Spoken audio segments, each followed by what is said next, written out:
지금부터 거룩하신 그리스도 예수 이름으로 본 예배를 시작합니다. 사도신경으로 우리의 신앙을 고백하겠습니다. 전능하사 천지를 만드신 하나님 아버지를 내가 믿사오며 그 외아들 우리 주 예수 그리스도를 믿사오니 이는 성령으로 잉태하사 동정녀 마리아에게 나시고 본디오 빌라도에게 고난을 받으사 십자가에 못 박혀 죽으시고 장사한 지 사흘 만에 죽은 자 가운데서 다시 살아나시며 하늘에 오르사 전능하신 하나님 우편에 앉아 계시다가 저리로서 산자와 죽은 자를 심판하러 오시리라. 성령을 믿사오며 거룩한 공회와 성도가 서로 교통하는 것과 죄를 사하여 주시는 것과 몸이 다시 사는 것과 영원히 사는 것을 믿사옵나이다. 아멘. 영광송 함께 부르시겠습니다.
주 기도문으로 예배 기도를 함께 드리겠습니다.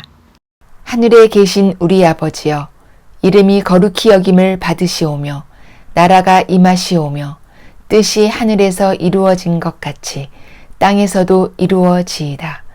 오늘 우리에게 일용할 양식을 주시옵고 우리가 우리에게 죄 지은 자를 사하여 준 것 같이 우리 죄를 사하여 주시옵고 우리를 시험에 들게 하지 마시옵고 다만 악에서 구하시옵소서. 나라와 권세와 영광이 아버지께 영원히 있사옵나이다. 아멘. 특별 찬양 하나님께 올려드립니다.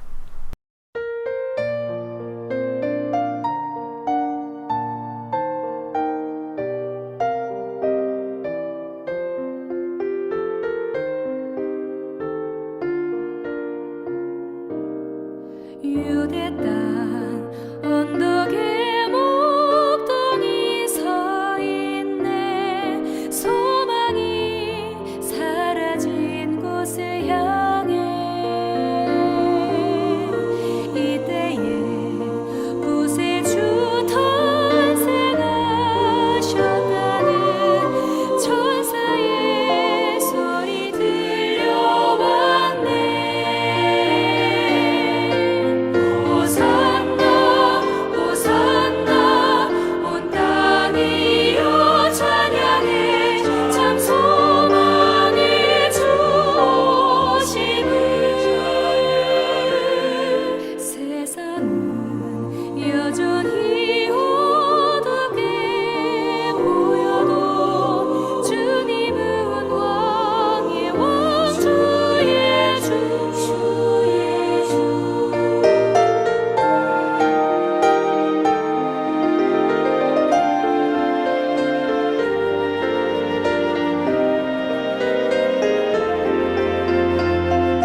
생명의 말씀 시간입니다. 여러분께 말씀 전하게 됨에 기뻐함으로 갈렙 문안합니다.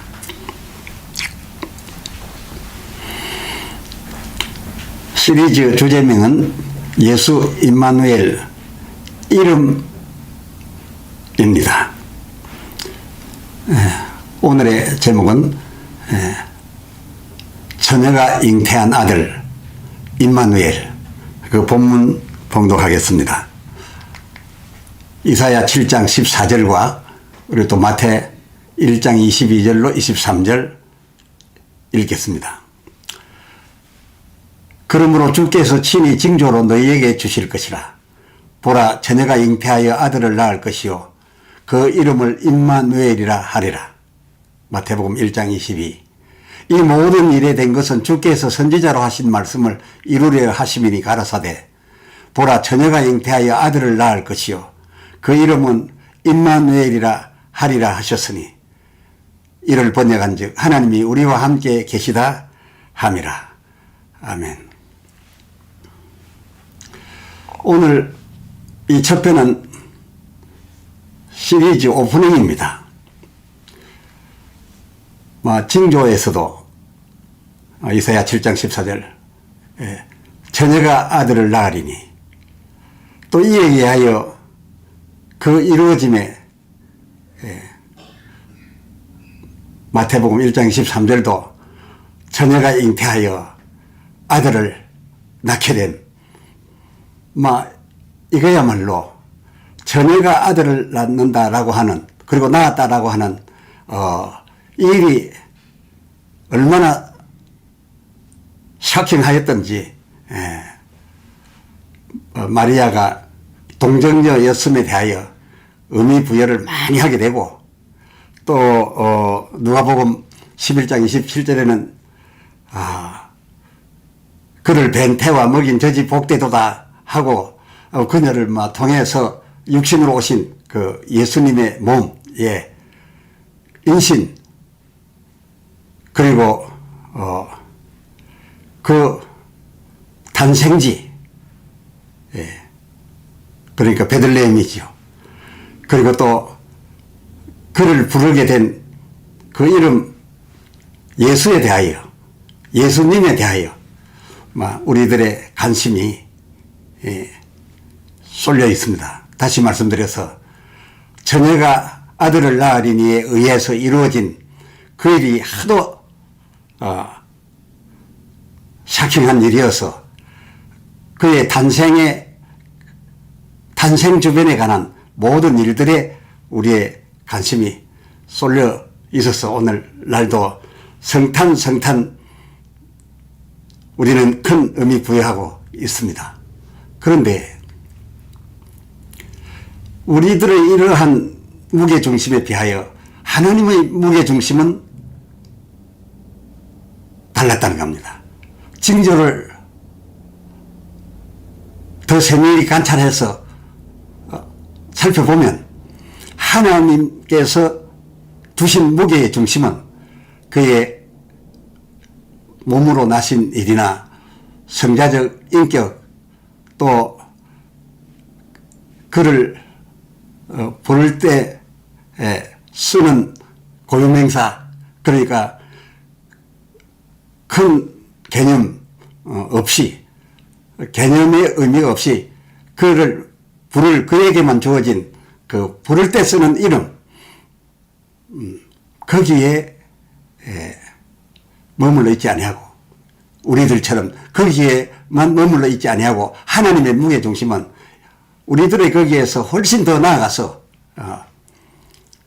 그 이름, 예수면 예수, 임마누엘이면 임마누엘, 그 이름이 품고 있는 개념, 그 개념을 그대로 그들의 그 글자를 우리식으로 번역한 그 번역에 중심을 더 두셨다, 그겁니다.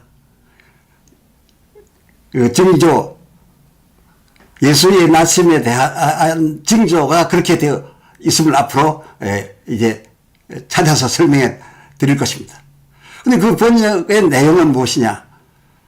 그냥 우리가 부르는 그런 고유명사적 성명 이런 차원이 아니고 그가 행할 일, 그에게 주어진 사명, 명령, 그러니까 그가 할 일에 대하여 의미가 담겨 있는 그런 의미의 이름에, 그런 의미의 이름, 여기에 의미 부여를 더 하셨기로. 문제의 징조, 그 배경을 보면은, 우리들 생각 같으면은 예루살렘이 아니라 베들레헴이었겠다 싶은데, 베들레헴이 아닌 예루살렘이 그 징조의 배경 지점이 되어 있고, 또 그 징조의 때나 그 징조의 이름의 때, 공의, 그때의 나라 이름도 그 긴 세월 흔하게 이 지구상에서 차지해온 이름 이스라엘이란 나라가 아닌 잠깐이었던 그 유다 쪽이 배경이 되었고,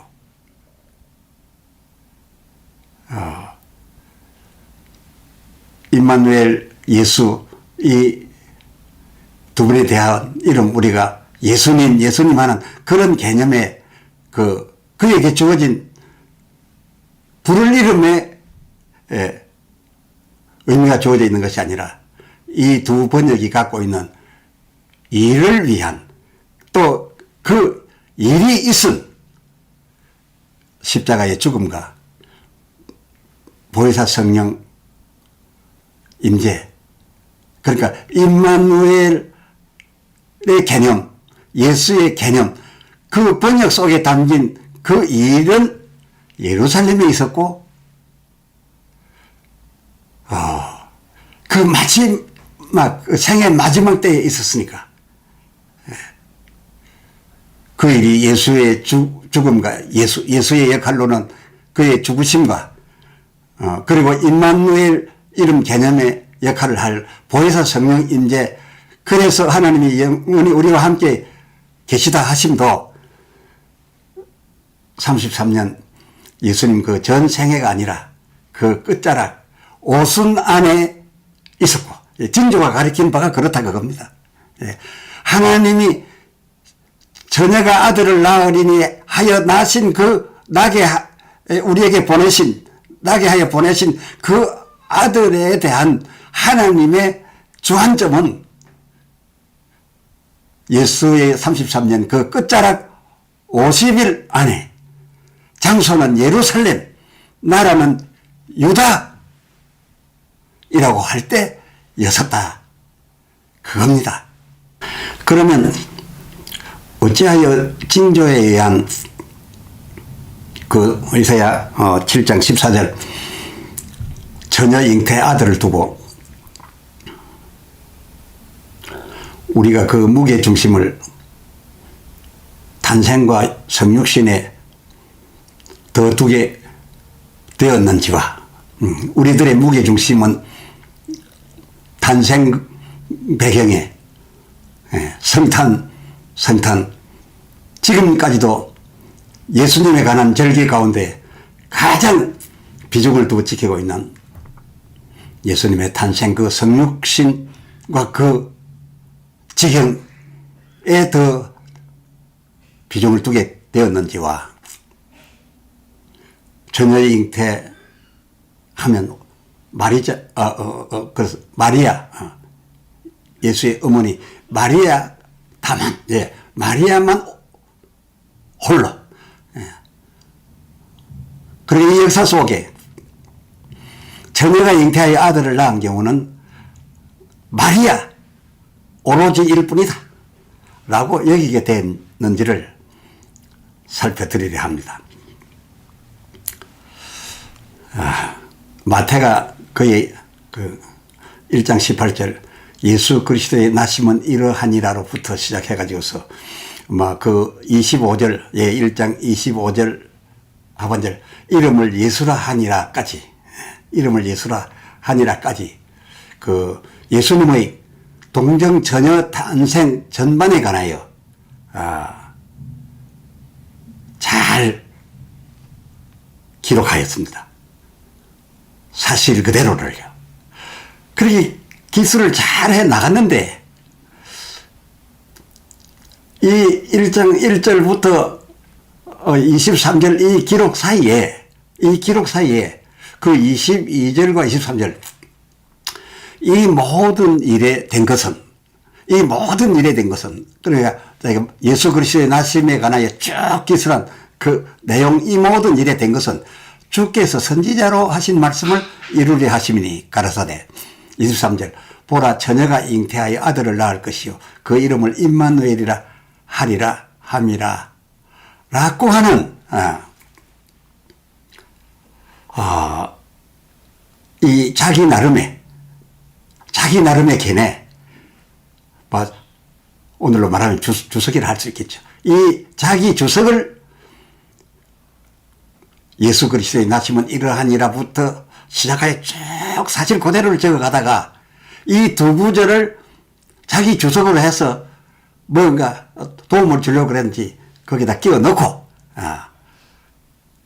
이제 그 나심에 관한 모든 내용을 마감하게 되어 있는 것이 지금 성경인데요. 그런데 그 마태그의 이 주석은 어디에 기초하고 있었는가 하면 사도행전 그 1장 6절 저를 포함한 모든 제자들이 대부분 그 주께 대하여 그러기를 바랐던 그 내용인데, 그 하반절에 주께서 이스라엘 나라를 회복하심이 이때니까, 예, 당신이 지금 성육신하여 오셨는데 이제 결국은 우리 이스라엘 나라를 회복하여 주시지 않겠습니까? 우리는 그걸 바라고 있는데, 예, 라고 물어보았던 그런 사상을 가지고 있었습니다. 그런 줄 알았습니다. 예수님께서 이스라엘 회복의 일을 하시거나 완성하거나 하지 않고 그냥 십자가에 달려 돌아가시고 많은 뜻 하니까 제자들 전부 실망해서 그냥 엠마오로 내려가고 이런 행편이 되었던 그런 제자들의 그 세례 요한의 영향을 그동안에 쭉 받아왔던, 그래서 도중에도 세례 요한의 예수님께 질문, 오시니까 당신이 오니까 다른 일을 기다려오니까 했던 그 지식에 기초해 가지고서 앞에서 말씀드린 예수 그리스도의 나심에 관한 내용을 사실대로 역사적으로 기록해 나가다가 그 22절 23절 두 구절은 지금 말씀드린 이스라엘을 회복하시리로 기다렸고 그인 줄로 알고 있었어서 이 기초 이걸 기반으로 해서 주석을 넣었었다 그겁니다. 그런데 이들이 이런 생각을 갖고 질문을 했을 때 예수님 대답이 어떠했습니까? 너희가 말하는 그 이스라엘을 회복할 때라고 하는 그 때, 그리고 그 일은 나의 할 일이 아니다. 내게 주어진 일이 아니다. 그건 언젠가는 하시겠지만은 내가 할 일이 아니고 하나님의 손에 달린 일이다. 7절 하반절. 너희의 아는 바, 그 아는 바가,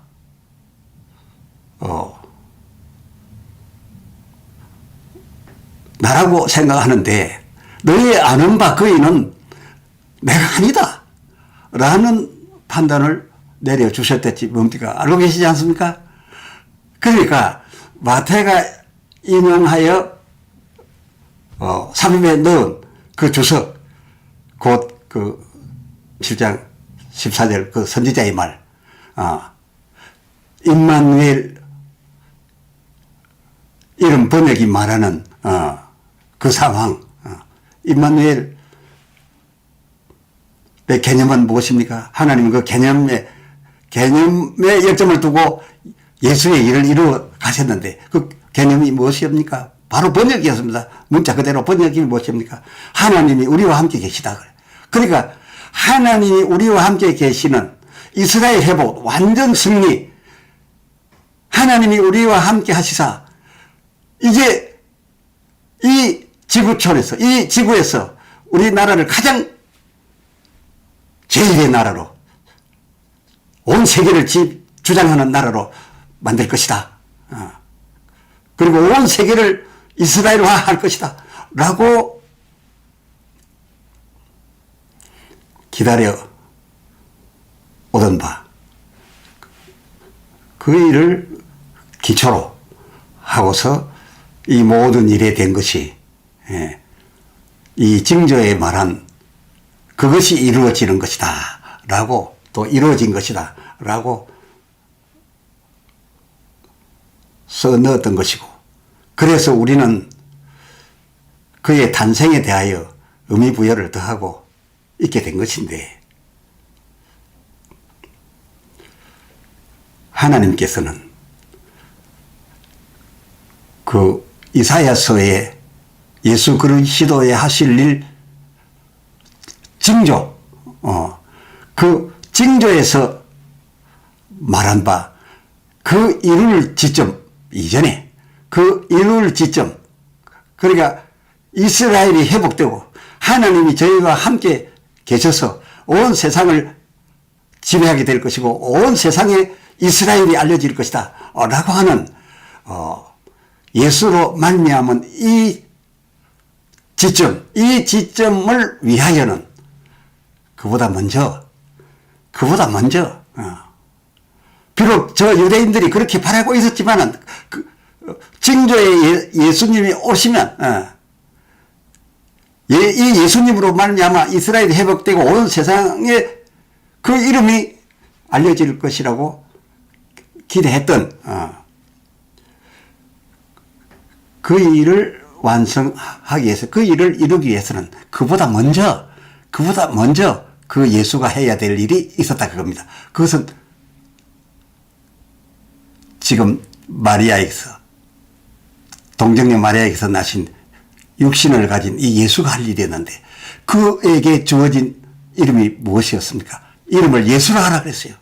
왜 예수라 하라 했겠는지요? 전부 이 사람들은 저의 몸에서 날 임마누엘을 기다리고 있는데 임마누엘을 하지 말고 이름을 예수라 하라 그랬어요. 그러니까 그 당시 분위기에 받아들이지 못하지만은 거의 명령으로 그랬어요. 지금 이 아들, 이 몸을 가진 이 내 아들은 예수의 이름을 할 것이다. 그 예수의 이름이 뭡니까? 십자가의 이름입니다.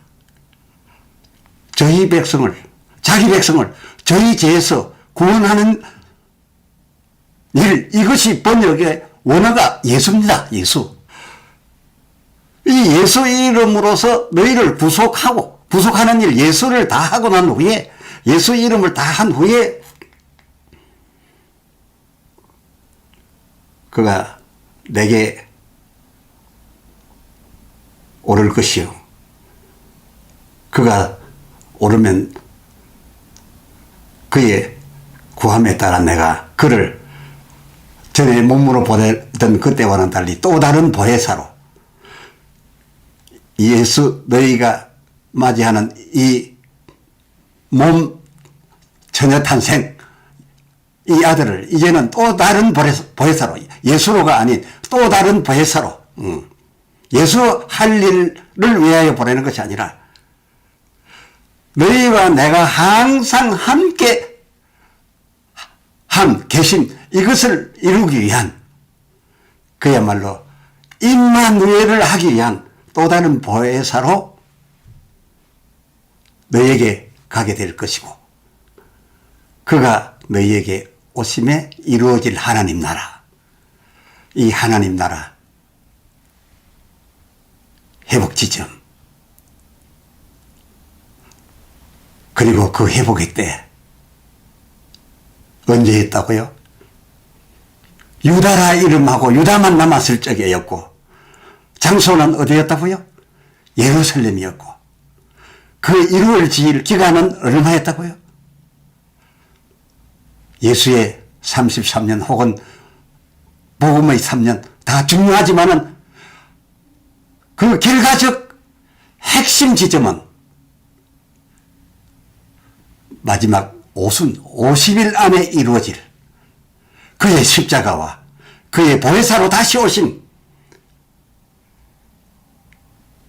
이것에 초점을 맞추어 바로 이 지점을 그야말로 하나님이 요한복음 3장 16절 우리를 사랑하사 그의 독생자를 주셨으니 그러니까 우리가 받을 바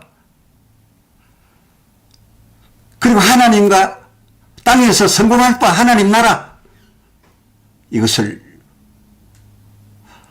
위하여 징조로 보이신 바는 그의 탄생 지점 정액에서 남 그는 사킹한 물론 사킹합니다만 거기에 하나님은 머무르지 아니고 그렇게 하여 나신 당신의 아들을 그 마지막 유대적 예루살렘에서 50일 동안에 이루어낼 바로 이 일을 위하여 보내신 것이고 바로 이 50일의 하나님 아들을 우리에게 주셨다는 겁니다. 그래서 그를 받음으로 구원도 받고 그래 예수로 인한 구원도 받고 임마누엘로 인한 영생까지 주례하심이었다. 이것이었습니다. 그럼에도 이 마태의 지점을 잘못 맞춘 하나님의 무게중심의 지점을 잘못 알고 저희들만 바라고 있던 바가 너무 급했던지 그때 예수님 오셨을 때에 저들 환경이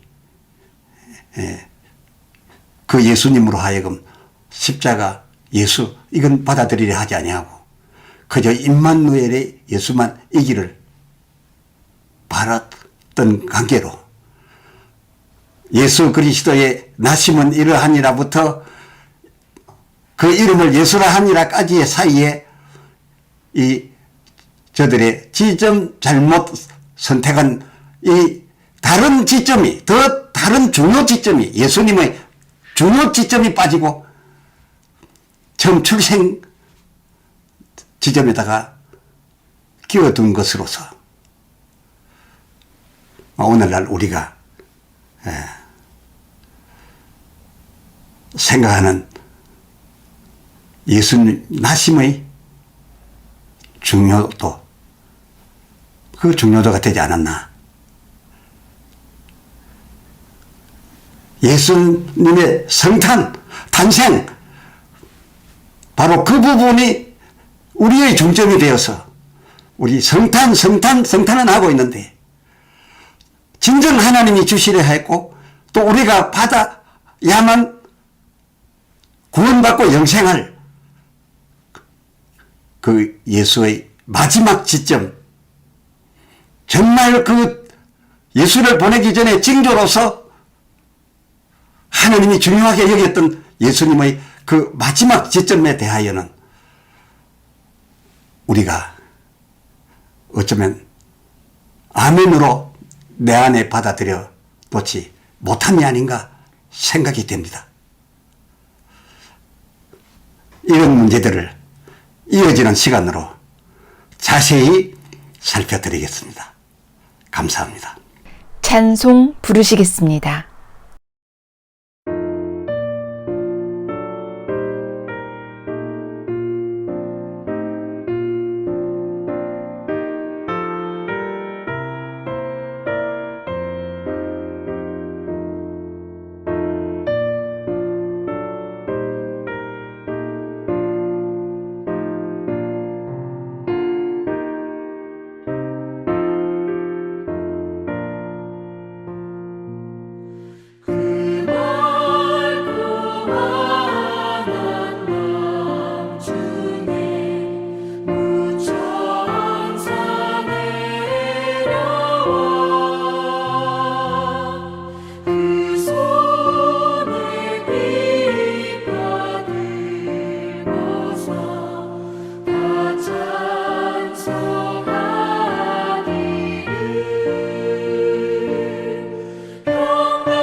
성경 축도문으로 축복하겠습니다. 여호와는 내게 복을 주시고 너를 지키시기를 원하며 여호와는 그 얼굴로 내게 비추사 은혜 베푸시기를 원하며 여호와는 그 얼굴을 내게로 향하여 드사 평강 주시기를 원하노라. 아멘. 이로써 예배를 마칩니다.